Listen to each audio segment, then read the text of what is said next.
So mga paps, meron lang ako konting i-share na kaalaman sa inyo regarding sa kinakalawang na brake rotor. May mga nagtatanong kasi kung normal ba na kinakalawang yung brake rotor. Ganito kasi mga paps, yung brake rotor natin gawa yan sa cast iron. So ibig sabihin nun, talagang yan, kapag nagkaroon ng moisture na konti at dumikit dun sa nabasa o kung nagkaroon ng moisture, yung surface ng brake rotor natin, normal na magkaroon ng kalawang. Kahit maobserbahan nyo na kahit sa loob ng isang araw lang o isa o dalawang araw na hindi nyo ginagamit sa sasakyan, makikita nyo nagkakaroon siya ng konting rust. So normal yan mga paps. So ano ba dapat gawin para matanggal yung yung kalawang na yan? Yung iba kasi nag-aalala, yung mga baguhan nag-aalala kung ano gagawin nila. Gusto siguro nilang lihain o kung ano man gawin nila. Hindi ganun mga paps. Ang gagawin lang dyan, papandarin nyo lang yung sasakyan. So habang nagdadrive kayo, syempre gagamit kayo ng preno, mawawala yung mga na yan, yung rust na yan. Pakita ko sa inyo ha. So ayan yung yung kalawang. Yan dito. Yan, ito naman eh. So, ang gagawin ko lang dyan, ida-drive ko lang yan ng mga ilang minuto. Tignan nyo, mawawala na yan mga paps. So mga paps, pakita ko rin sa inyo to. Yan, scrub ito. Yan, nakalabang.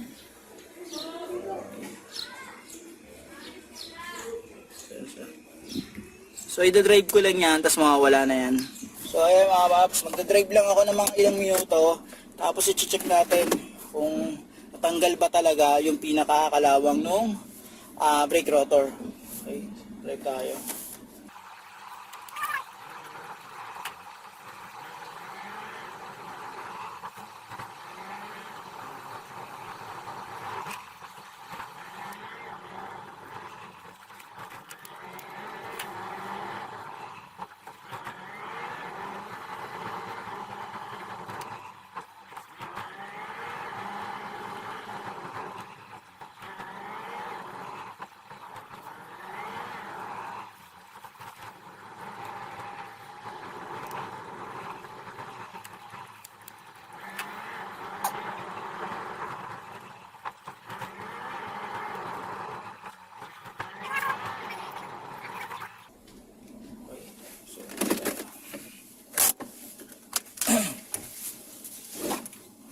So okay mga paps, pakita ko sa inyo kung natanggal na yung kalawang.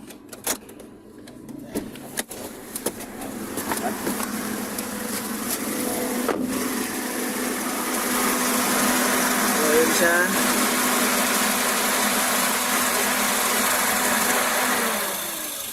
Yan.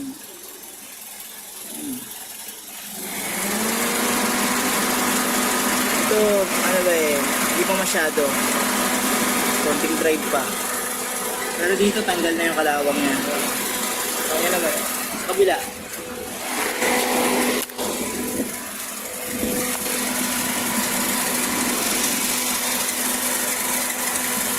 So dito sa kabila. Dito sa kabilang side yan, wala nang kalawang. Wala naman eh.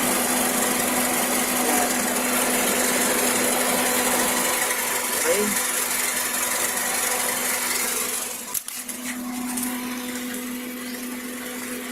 Paano mga paps, hanggang dito lang yung video ko. Maraming salamat sa inyo.